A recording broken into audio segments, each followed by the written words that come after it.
ITI admission 2024 আইটিআইতে admission নিতে চাওয়া প্রত্যেকটি ছাত্রছাত্রীর জন্য আজকের এই ভিডিওটি ভীষণই গুরুত্বপূর্ণ হতে চলেছে। তার কারণ আজকের এই ভিডিওতে আলোচনা করতে চলেছি আইটিআইতে অ্যাডমিশনের জন্য যে সমস্ত প্রসিডিওর রয়েছে, যেমন র্যাঙ্ক কার্ড বা মেরিট লিস্ট কবে পাবলিশ হবে, কবে থেকে তোমরা চয়েস ফিলিং করতে পারবে, কাউন্সেলিংগুলি কবে হবে এবং এর পাশাপাশি মাধ্যমিক পরীক্ষাতে কত নাম্বার পার্সেন্টেজ থাকলে তোমরা সরকারি আইটিআই কলেজে চান্স পাবে। এই পুরো বিষয়টা ডিসকাস করব এই ছোট্ট ভিডিওতে। কাজেই ভিডিওটি প্রথম থেকে একদম শেষ পর্যন্ত দেখবে। ভালো লাগলে লাইক করবে, আমাদের এই চ্যানেলে নতুন হয়ে থাকলে অবশ্যই চ্যানেলটিকে সাবস্ক্রাইব করে রাখবে। আইটিআইতে অ্যাডমিশনের জন্য ফর্ম ফিল আপ শুরু হয়েছিল অনেক আগেই। যারা অ্যাডমিশনের জন্য ফর্ম ফিল আপ করে নিয়েছো, অনেক আগে থেকেই অপেক্ষা করছো যে কবে চয়েস ফিলিং করতে পারবে, কবে কাউন্সেলিং হবে এবং কবে তোমরা ফাইনালি আইটিআইতে অ্যাডমিশন নিতে পারবে। এখনও পর্যন্ত WBSCVTর তরফ থেকে কোনো রকম নির্দেশিকা আসেনি যে কবে কোন তারিখে তোমাদের র্যাঙ্ক কার্ড বা মেরিট লিস্ট পাবলিশ হবে, এর পাশাপাশি চয়েস ফিলিং তোমরা কবে থেকে করতে পারবে। তবে এই মুহূর্তে যেটা জানা যাচ্ছে যে মেরিট লিস্ট বা র্যাঙ্ক কার্ড পাবলিশ হতে চলেছে খুব শীঘ্রই। জুন মাসের 15 থেকে 25 তারিখের মধ্যে আশা রাখা যাচ্ছে যে আইটিআইয়ের মেরিট লিস্ট বা র্যাঙ্ক কার্ড পাবলিশ হবে। এটা আপডেট রয়েছে যে 15 থেকে 25 তারিখের মধ্যে তোমাদের র্যাঙ্ক কার্ড বা মেরিট লিস্ট পাবলিশ হতে পারে। তবে এখন শুধু অপেক্ষা দেখা যাক। আশা রাখছি খুব শীঘ্রই WBSCVTর তরফ থেকে তোমরা কিন্তু নোটিফিকেশান পেয়ে যাবে। এবার যে প্রশ্নটি থাকে যে চয়েস ফিলিং তাহলে কবে থেকে হবে, তোমাদেরকে জানিয়ে রাখি যেদিনই তোমাদের র্যাঙ্ক কার্ড বা মেরিট লিস্ট পাবলিশ হবে সাধারণত সেই দিন থেকেই চয়েস ফিলিং কিন্তু শুরু হয়ে যায় এবং একটা নির্দিষ্ট সময় থাকে, তার মধ্যেই কিন্তু সমস্ত স্টুডেন্টকে চয়েস ফিলিং করে নিতে হয়। তাই যেদিন র্যাঙ্ক কার্ড বা মেরিট লিস্ট পাবলিশ হবে সেই দিন থেকেই তোমরা আশা রাখছি চয়েস ফিলিং করতে পারবে এবং চয়েস ফিলিংয়ের পর খুব শীঘ্রই কাউন্সেলিং শুরু হয়ে যায়, কেননা অনেক কটি কাউন্সেলিং করতে হয়। ফার্স্ট, সেকেন্ড, থার্ড এমনকি ফোর্থ কাউন্সেলিংও হয়ে থাকে।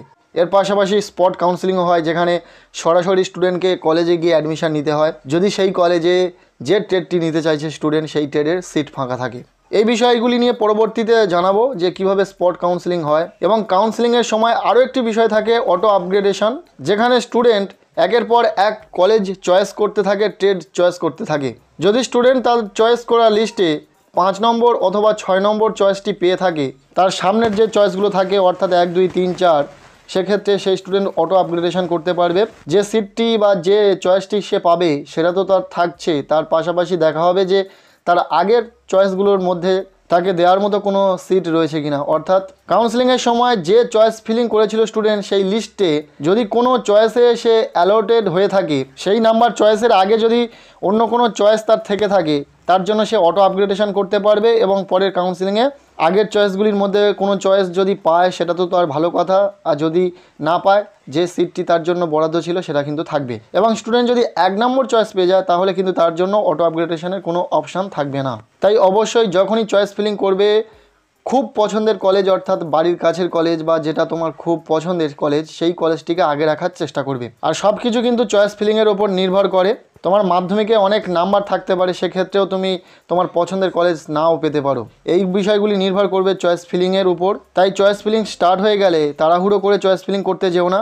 অবশ্যই তোমরা যদি এই বিষয়গুলির উপর ডিটেলস ভিডিও চাও অবশ্যই কমেন্টের মাধ্যমে জানাতে পারো, তাহলে আমি চেষ্টা করব চয়েস ফিলিংয়ের আগে এই বিষয়গুলি নিয়ে ডিসকাস করার। এবার যেটা নিয়ে কথা বলবো সেটা হলো মাধ্যমিক পরীক্ষাতে কত নাম্বার পার্সেন্টেজ থাকলে তোমার ভালো র্যাঙ্ক আসবে এবং তুমি সরকারি কলেজে চান্স পাবে।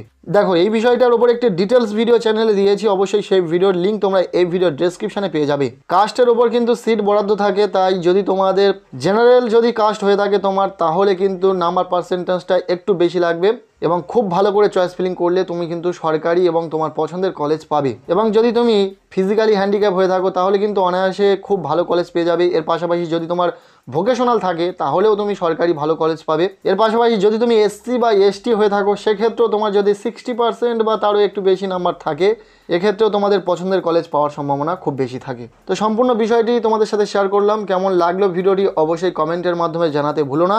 ভিডিওটি ভালো লেগে থাকলে লাইক করো, চ্যানেলে নতুন হয়ে থাকলে চ্যানেলটিকে সাবস্ক্রাইব করে রাখো।